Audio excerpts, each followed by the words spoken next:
곧 예배가 시작됩니다. 온라인으로 하나님께 드리는 예배에 정성을 다해 임해 주시기 바랍니다. 온 가족이 함께 모여 거룩하게 예배를 드립니다.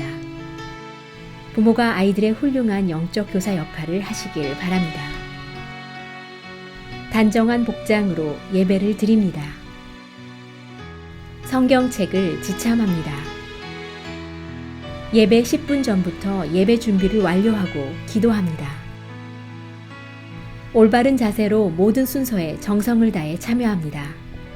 핸드폰보다는 TV나 컴퓨터 모니터로 예배를 드립니다. 예배에 집중하여 하나님의 은혜를 기대합니다. 헌금은 정성껏 준비해서 우편으로 보내시거나 직접 교회 사무실 헌금함에 봉헌합니다.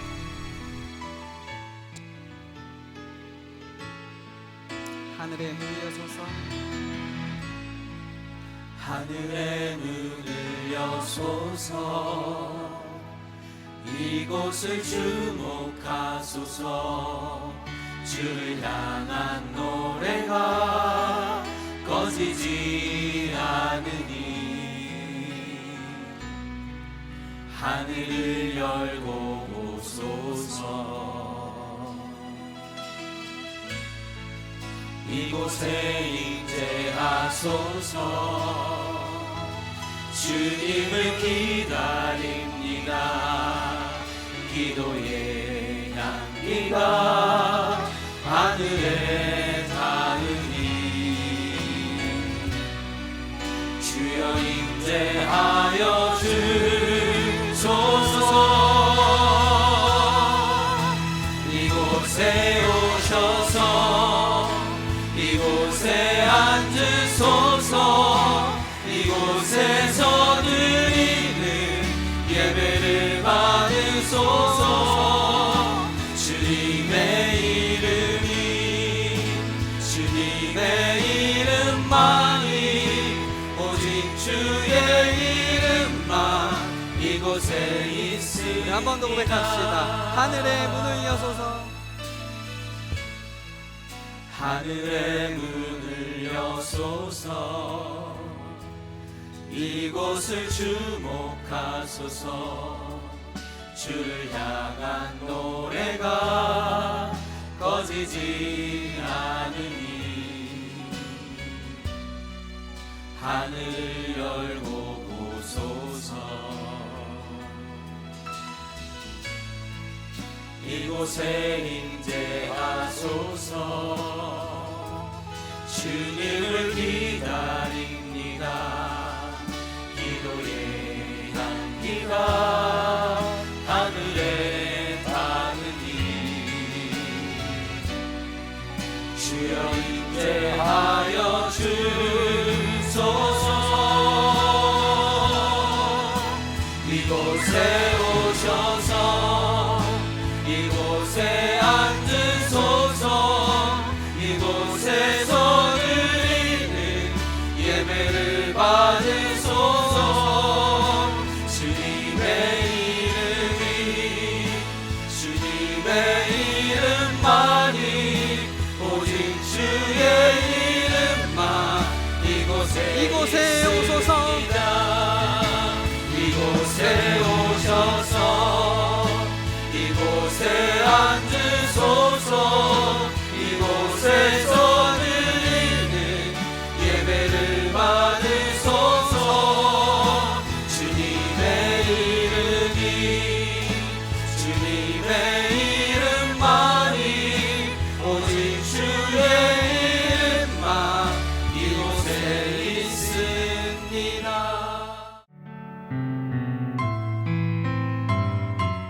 인간의 생사 화복을 주관하시는 주여와 하나님, 오늘도 귀한 하루를 허락하심에 감사드립니다. 에덴 동산에서 인간을 창조하시고 온 땅과 만물을 다스리고 충만하라고 하나님께서 축복 주셨음에도 말씀에 순종치 아니한 인간의 죄악으로 말미암아 노아의 홍수가 임했던 창세기의 말씀을 상고합니다. 세상의 빛과 소금으로 살아야 할 자녀들이 물질과 인본주의에 물들어 하나님을 찾지 않고 진정으로 예배하지 않는 모습을 보시고 노아의 홍수 때처럼 바이러스와 자연재해로 저희를 징계하는 것은 아닌지요. 광야에서 이스라엘 백성을 훈련시킨 하나님 아버지, 지금 저희가 겪는 이 광야 같은 시간 동안 우리가 살아왔던 삶과 신앙을 깊이 돌아보고 회개하며 앞으로 어떻게 하나님 앞에 서야 하는지를 다시 한번 다짐하는 귀한 시간이 될 수 있도록 인도하여 주시옵소서. 환난 극복을 위한 치료제나 백신을 구하기에 앞서 신앙 회복을 위해 기도케 하시고 하늘의 때가 참에 영원할 것 같은 이 재앙도 거두실 줄 믿습니다. 나아가 이 환난을 잘 대처함으로 훗날 이 시련이 우리들의 신앙 성숙을 위한 하나님의 섭리였음을 깨닫는 신앙 공동체가 되게 하여 주시옵소서. 반복되는 온라인 예배로 인하여 조금씩 무뎌져가고 나태해져가는 우리의 신앙이 건물이 교회가 아닌 자신이 성전임을 늘 기억하며 예루살렘을 향해 하루 3번씩 기도를 드렸던 다니엘처럼 삶의 예배인 진정한 그리스도인이 되게 하여 주시옵소서. 특히 거동이 불편한 노약자들의 건강을 붙잡아 주시고 우리 교회의 미래를 이끌어갈 청소년들을 기억하여 주셔서 골리앗을 쓰러뜨린 다윗의 용맹함과 요셉의 리더십을 갖고 더 큰 비전을 품고 나아가는 주의 귀한 자녀들로 양육될 수 있도록 도와주시옵소서. 또한 주의 어려운 이웃을 위해 비록 물리적 거리는 두되 관심과 사랑을 더욱 실천하고 기도하는 크리스찬이 될 수 있도록 도와주시옵소서. 이 시간 어미조 전도사님의 말씀이 우리 내면에 들어와서 우리를 인도하는 빛이 되고 삶을 인도하는 시간이 될 수 있도록 도와주시옵소서. 이 모든 말씀 우리 주 예수 그리스도 이름 받들어 감사하며 기도드렸습나이다. 아멘. 오늘 우리에게 주시는 하나님의 말씀은 예레미야 48장 36절부터 47절입니다. 함께 봉독하시겠습니다. 그러므로 나의 마음이 모압을 위하여 피리같이 소리내며 나의 마음이 길헤레스 사람들을 위하여 피리같이 소리내나니 이는 그가 모은 재물이 없어졌음이라. 모든 사람이 대머리가 되었고 모든 사람이 수염을 밀었으며 손에 칼자국이 있고 허리에 굵은 배가 둘렀고 모압의 모든 지붕과 거리 각처에서 슬피 우는 소리가 들리니 내가 모압을 마음에 들지 않는 그릇같이 깨뜨렸음이라. 여호와의 말씀이니라. 어찌하여 모압이 파괴되었으며 어찌하여 그들이 애곡하는가. 모압이 부끄러워서 등을 들렸도다. 그런즉 모압이 그 사방 모든 사람의 조롱거리와 공포의 대상이 되리로다. 이는 여호와의 말씀이니라. 보라, 그가 독수리같이 날아와서 모압 위에 그의 날개를 펴리라. 성읍들이 점령을 당하며 요새가 함락되는 날에 모압 용사의 마음이 산고를 당하는 여인 같을 것이라. 모압이 여호와를 거슬러 자만하였으므로 멸망하고 다시 나라를 이루지 못하리로다. 여호와의 말씀이니라. 모압 주민아, 두려움과 함정과 올무가 네게 닥치나니 두려움에서 도망하는 자는 함정에 떨어지겠고 함정에서 나오는 자는 올무에 걸리리니 이는 내가 모압이 벌받을 해가 임하게 할 것임이라. 여호와의 말씀이니라. 도망하는 자들이 기진하여 헤스본 그늘 아래에 서니 이는 불이 헤스본에서 나며 불길이 시온 가운데 나서 모압의 살적과 떠드는 자들의 정수리를 사름이로다. 모압이여, 네게 화가 있도다. 그모스의 백성이 망하였도다. 내 아들들은 사로잡혀갔고 내 딸들은 포로가 되었도다. 그러나 내가 마지막 날에 모압의 포로를 돌려보내리라. 여호와의 말씀이니라. 모압의 심판이 여기까지니라. 아멘. 오늘은 예레미야 48장 36절에서 47절의 말씀입니다. 제목을 징계와 긍휼의 하나님, 징계와 긍휼의 하나님이라는 제목을 붙여봤습니다. 48장은 모압의 심판과 심판 예언을 기록하고 있습니다. 그래서 1절에서 35절까지는 모압이 멸망되는 그 원인과 멸망의 비참함, 그 상태에 초점을 맞추고 있습니다. 그리고 36절에서 47절까지는 모압의 멸망이 여호와의 주권에 의하여 이루어진다는 것에 초점을 맞추면서 모압 역시 역사의 주관자이신 하나님에 의해서 회복될 것을 말하고 있습니다. 우리가 어려운 일을 당할 때 하나님은 어디 계실까? 많이 생각을 하게 되지요. 하늘에서 팔짱을 끼고 그래 한번 당해봐라 하시면서 보고만 계실까? 이 본문에 보면은 무서운 심판의 말씀을 하시면서도 모압을 깨뜨리시며 구슬픈 피리 소리처럼 탄식하시는 하나님의 모습이 묘사되어 있습니다. 어찌하여 모압이 파괴되었으며 어찌하여 그들이 애곡하는가? 모압이 모든 사람의 조롱거리와 공포의 대상이 되리로다. 그러시죠. 징계를 내릴 수밖에 없는 아버지의 마음이 그대로 표현되어 있음을 봅니다. 왜 하나님은 모압이 마땅히 받아야 할 심판을 내리시면서도 그렇게 슬퍼하실까? 애타하실까? 이유는 긍휼과 자비의 하나님은 누구도 멸망당하지 않기를 원하시는 분이시기 때문입니다. 이 징계의 이유는 당신의 자녀들이 하나님과 올바른 관계 가운데 들어오기를 원하실 뿐만 아니라 심판 속에서도 하나님은 회복을 계획하고 계시기 때문입니다. 여러분, 유대인들에게는 중요한 그 진리를 가르치기 위해서 우화들을 기록한 책들이 있습니다. 그 중에 이제 하나의 이야기인데 이런 이야기입니다. 우화에 나오는 이야기입니다. 하나님이 우주를 창조하시기 바로 직전에 천사들을 창조하시고 그 천사들과 나누는 내용인데요. 하나님께서 첫 번째 천사인 의의 천사라는 이름을 가진 천사에게 묻습니다. 내가 세상을 창조하고 세상에서 가장 어떤가는 피조물인 인간을 창조하려고 하는데 너는 어떻게 생각하느냐?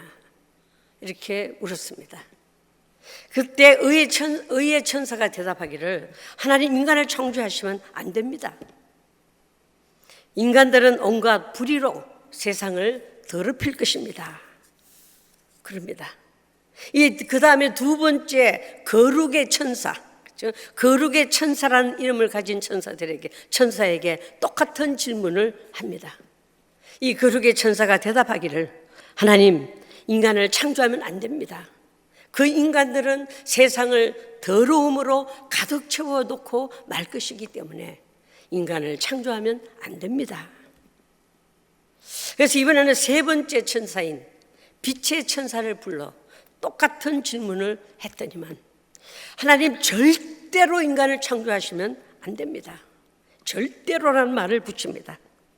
왜냐하면 인간들은 세상을 어두움으로 만들고야 말 것이기 때문에 인간을 창조하면 안 됩니다.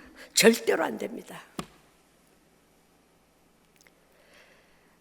첫 번째 의의 천사, 두 번째 거룩의 천사, 세 번째 빛의 천사들은 인간을 만들면 안 된다고 두 손 두 발을 다 듭니다. 이제 마지막 넷째 천사인 긍휼의 천사를 불러서 똑같은 질문을 합니다. 내가 인간을 창조하려고 하는데 그대는 어떻게 생각하느냐? 그때 긍휼의 천사는 다른 천사와는 다른 대답을 합니다. 하나님, 인간을 창조하셔야 합니다. 하나님께서 인간을 창조하시면 이 세상은 불의하고 더러워지고 어두움에 잠길지도 모릅니다. 그러나 하나님이 불의와 더러움과 어두움에 있는 인간들에게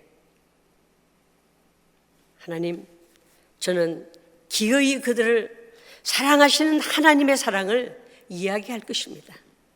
그리고 그들이 새로워지고 하나님께서 기대하시는 사람들이 되도록 나는 그들을 하나님 앞으로 인도할 것입니다. 라고 대답을 했습니다. 아마 우리들이 창조된 것은 긍휼의 천사들이 아닌가라고도 생각이 들 정도죠. 하나님께서는 우리를 사랑과 긍휼로 돌보시며 아직 우리를 포기하지 않으셨습니다. 우리가 도저히 상대하고 싶지 않은 사람들까지도 포기하지 않으시고 그를 향해 다가오시고 기다리시고 기회를 주시는 분이심을 믿는 우리 모두가 되기를 간절히 소원합니다. 모압에 대한 징계와 심판 뒤에 하나님의 이런 마음이 있었다는 것을 우리는 꼭 기억을 해야 할 것입니다. 그리고 그 국률의 천사의 직책을 오늘날 우리에게 주셨음을 믿으시기 바랍니다. 그러면 모압이 심판을 받아야 왜 심판을 받아야 했을까? 그 이유의 세 가지를 나누어 봤습니다. 모압이 하나님의 심판을 피할 수 없었던 첫 번째 이유는 교만이라고 어제 본문에 있었던 29절에 기록이 되어 있습니다.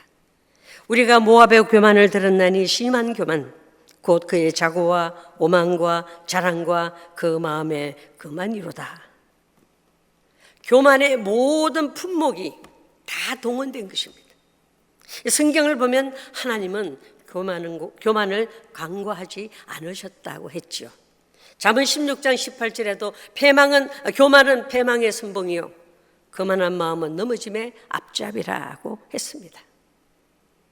교만한 자는 한없이 높이시지만 겸손한 자는 한없이 높이시지만, 그렇죠? 겸손한 자는 한없이 높이시지만 교만한 자는 그야말로 자기가 토한 것 위에서 뒹굴게 하시죠. 주님은 겸손의 화신이요 사탄은 교만의 화신이라는 겁니다. 따라서 겸손한 사람은 겸손의 화신인 주님의 분신이지만 교만한 사람은 교만의 화신인 사탄의 분신이 됨을 말하고 있습니다. 그 다음 모압이 심판을 받는 두 번째 이유는 방탕이라고 하죠. 48장에 나오는 그 신마는 모압의 그 국경 도시로 땅이 비옥했으며 특별히 포도가 많이 생산되어서 포도주 주산지였습니다.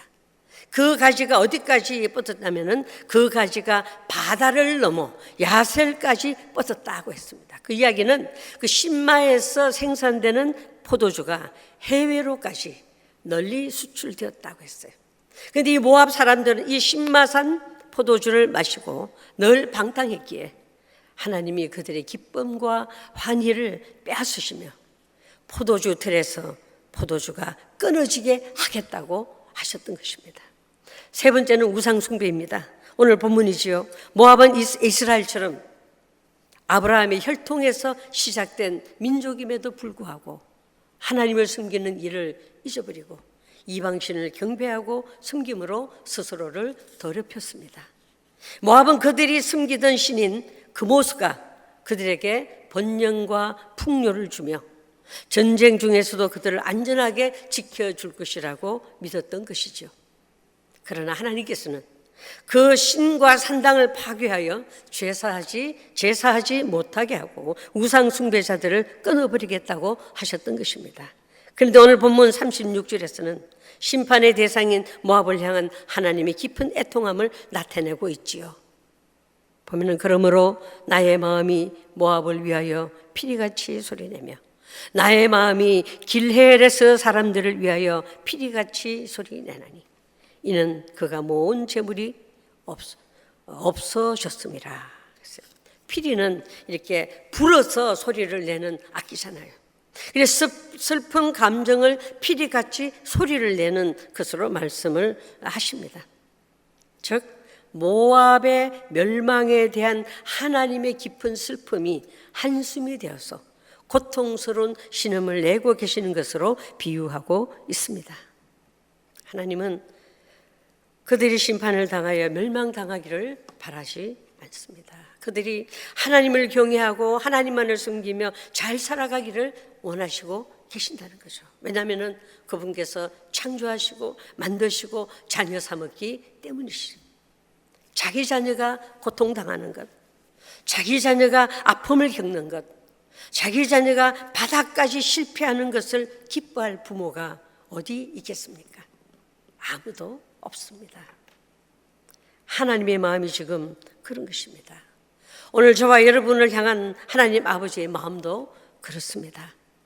코로나 바이러스로 세상을 흔들며 심판하는 듯한 이때에 감염이 되어 고통받는 사람, 지금도 사투를 벌이고 있는 사람이 있고 경제적인 어려움을 겪고 있는 이때도 하나님은 당신의 자녀들과 함께 고통을 감당하고 계심을 믿으셔야 합니다.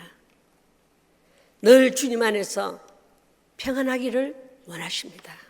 기쁨으로 충만하기를 원하십니다. 입술에서 이 생활이 어렵고 힘들고 고통스럽다 할지라도 늘 입속에서 찬송의 소리가 흘러나오기를 원하고 계신다는 것, 함께 이겨나가기를 기대하고 계심을 믿으시기 바랍니다. 하나님의 심판을 피할 수 없게 된 모압 백성들의 처참한 모습이 어떻다고 하나요? 머리를 삭발하고 수염을 깎는 것은 고대 근동에서는 큰 재난을 당했을 때의 슬픔을 표현하는 행위였습니다. 모든 사람이 대머리가 되었다는 것은 자연적으로 대머리 된 것이 아니라 슬픔을 표현하기 위해 머리카락을 깎았거나 뽑은 것이고 수염을 깎은 것입니다. 또 내 손에 칼자국이 있다는 것은 마음의 슬픔 때문에 모압 백성들이 손톱으로 손을 핥히고 칼 같은 것으로 상처를 냈다는 것입니다. 그런데요, 사실 위의 모든 행동은 우상 숭배와 밀접한 관련이 있는 행동이라는 것이죠. 이들이 얼마나 우상 숭배에 빠져 있었는지는 알 수 있는 그런 행동들입니다.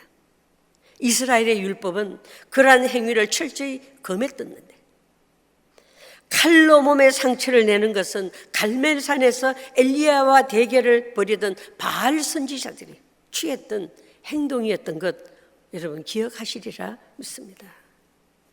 예레미야 4장에서는 유대 백성에게 굵은 배를 두르고 애곡할 것을 명했던 것, 지금 이들은 잊어버렸던 것입니다.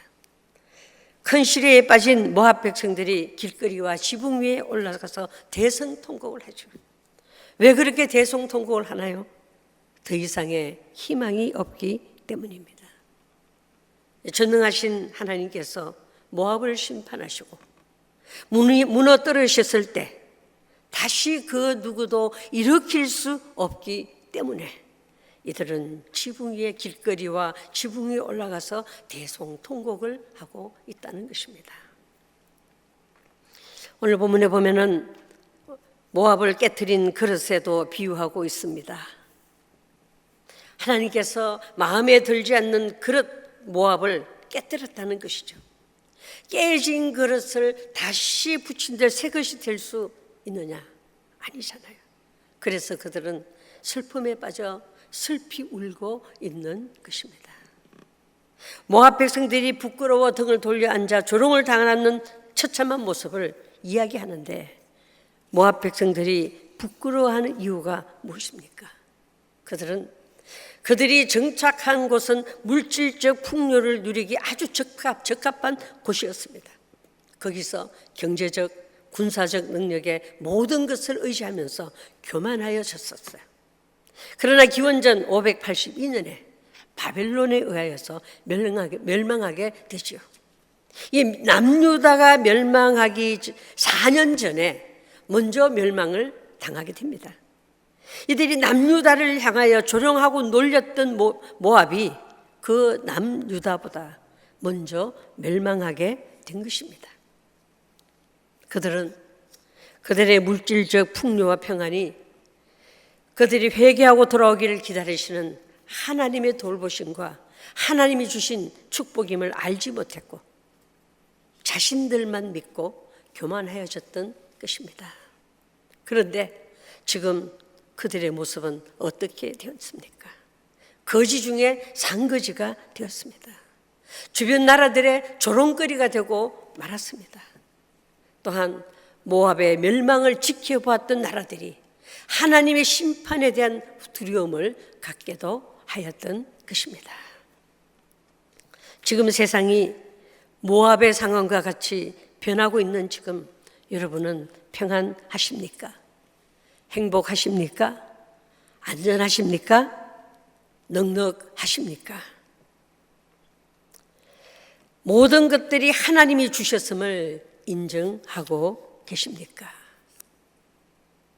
그렇지 않고 나의 노력과 나의 물질과 나의 힘으로 되었다고 생각하고 있지는 않으신지요?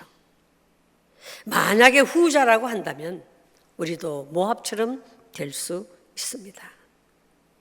그런데 요즘 성도님들에게 직접 신방은 할 수 없고 교회에서 가끔 만나거나 길에서 만나거나 또 전화로 요즘 어떻게 지내십니까? 밥은 잡숫고 계십니까? 손가락은 빨고 있지 않으십니까? 살은 떨어지지 않았습니까? 물으면 그래도 지금까지 하나님의 은혜로 잘 지내고 있습니다. 하나님의 은혜로 잘 버티고 있습니다. 이렇게 말씀들을 하고 있습니다. 그래서 우스갯소리로 엄지손가락을 빨다가 빨 게 없으면 둘째 손가락이 있지요. 그럼 가운데 손가락이 있고 네 번째 손가락이 있고 다섯 번째 손가락이 있죠. 다 빨다 보면 빨면서 하나님을 향한 믿음을 잃지 않고 있다면 하나님께서 더 귀한 것으로 채워주실 줄 믿습니다. 물질적으로만 채워주는 것이 아니라 영적으로도 하나님께서 주시는 놀라운 깨달음과 은혜가 있을 줄 믿습니다. 이러면 저희들은 힘이 나지요. 사역자들은 그런 소리를 들으면은 우리 성도님들 참 귀하신 분들이다라는 생각을 하면서 저희들이 힘을 얻게 됩니다. 코로나 바이러스로 인해 세상이 위태함 가운데 있어도 우리 교회가, 우리의 가정들이 그래도 잘 견디고 있는 것은 하나님이 함께 하고 계심을 믿으시기 바랍니다. 믿고 계시는 줄 믿습니다. 하나님이 붙잡아 주심에 평안한 것입니다. 우리는 지금 되어지는 주변의 모든 상황들을 세상적인 눈으로 바라볼 것이 아니라 우리는 믿음의 눈으로 바라볼 수 있는, 믿음의 눈을 주신 하나님을 전적으로 의지하는 저와 여러분 모두가 되시기를 간절히 소원합니다. 본문에 다시 돌아가면은 엄청난 속도로 바벨론의 군사들이 들이닥칠 것인데, 더 나아가서 독수리가 날개를 편다고 했어요. 독수리가 이 날개를 핀다는 것은 자신의 영역을 이야기하는 거죠. 독수리가 날개하면 쫙 피는 거 보면은 참 엄청난 그 힘과 엄청난 그 영역을 나타내고 있지요. 그런데요, 안전하다고 숨는다고 해서 피할 수 있는 것은 아니거든요. 하나님의 심판이 또한 그렇습니다. 인간이 만든 아무리 안전한 곳이라 할지라도 피할 수가 없다는 거죠. 독수리가요, 이 엄청난 속도로 이 바벨론의 군사를 향해서 들이닥치는데요, 이 40절에 기록하고 있지 않습니까? 바빌론이 느부갓네살 왕이 독수리처럼 날아와서 모압의 날개를 펼 것이라 했거든요. 그래서 독수리가 먹이를 보고 목표를 정하면 놓치는 법이 없답니다. 저 높은 곳에서도 저 낮은 곳에 있는 먹이를 보면은요, 그것을 아주 쫙 하강하는데 이 독수리의 최고 속도는 320km라고 합니다. 킬로미터 정도 된다고 하는 거죠. 엄청난 속도라는 겁니다. 그래서 이 바벨론의 군사들이 그렇게 지금 들이닥칠 것이다. 엄청난 속도로 지금 들이닥친다는 것입니다. 교만하여서 하나님의 백성을 무시하고 우상을 숨기던 모압은 하나님의 심판 도구인 바벨론의 군대를 피할 수 없을 것이고 하나님의 진노로 멸망을 받을 수밖에 없습니다. 풍요로웠던 모압의 성읍들이 하나하나 점령당하고 모압의 요새들이 함락되고 막강한 군사력이라 자랑했던 군사들이 바벨론 앞에 해산을 앞둔 여인같이 두려움과 고통으로 신음하는 처지가 되어버린다는 것이죠. 그들이 섬겼던 금오스는 아무런 도움이 되지 못하였습니다. 오히려 금오스로 인하여 멸망당하는 처지가 되었음에도 그들은 깨닫지 못하고 있다는 거죠. 얼마나 금오스를 정성껏 섬겼으면 46절에서는 이렇게 말을 하고 있어요. 그들의 별명을 금오스의 백성이라고 했다는 거죠. 그 모습, 그렇죠? 이방신의 백성이라고 그런 별명까지 받았답니다. 그럼에도 불구하고 모압의 최후를 예언하던 하나님께서 이제 모압 민족의 회복을 말씀하시죠. 47절의 말씀입니다. 읽어볼게요. 그러나 내가 마지막 날에 모압의 포로를 돌려보내니라. 여호와의 말씀이니라. 모압의 심판이 여기까지니라. 모압의 심판이 여기까지니라. 모압의 모든 도시들이 불로 태워지고 많은 사람들이 죽고 포로로 잡혀가는 여호와의 심판은 피할 수 없지만 하나님께서는 마지막 날에 모압의 포로를 돌아오게 하실 것이라는 약속의 말씀입니다. 하나님께서 모압에 대하여 회복과 소망의 말씀을 하시죠. 이 소망의 말씀은 이 시대를 살아가는 우리들에게도 오늘 들려주십니다. 어떤 소리요? 죄로 억눌려 살아가던 우리에게 주시는 소망의 메시지는 무엇입니까? 바로 예수 그리스도입니다. 죄로 인하여서 절망과 죽음 앞에 있는 우리를 위하여 예수 그리스도께서 십자가 위에서 피 흘리심으로 말미암아 회복과 소망을 선포하셨잖아요. 그 주님을 바라보십시다. 이 세대에 그 주님을 붙잡읍시다. 그 주님만을 의지합시다. 그 길만이 살 길임을 믿으시기 바랍니다.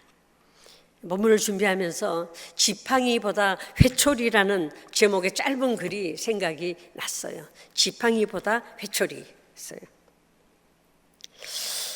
보면 두 개 다 필요한 것이죠. 그런데 지팡이보다 회초리라는 말은 우리를 안위하는 지팡이보다 우리를 내리치는 회초리를 통해서 하나님을 더 배우게 될 때가 많다라는 것이죠. 지팡이는 우리에게 안전함과 기쁨을 주고 회초리는 우리에게 깨달음과 교훈을 줍니다. 그러니 어찌 두 개 다 필요하지 않을 수가 있겠습니까? 그런데 회초리를 통해서 배우는 레슨은 이해하기가 좀 더디기는 하지만 그 회초리를 통해서 인생 전체를 관통하는 것 같은 것을 배우게 된다는 것 기억하시기 바랍니다.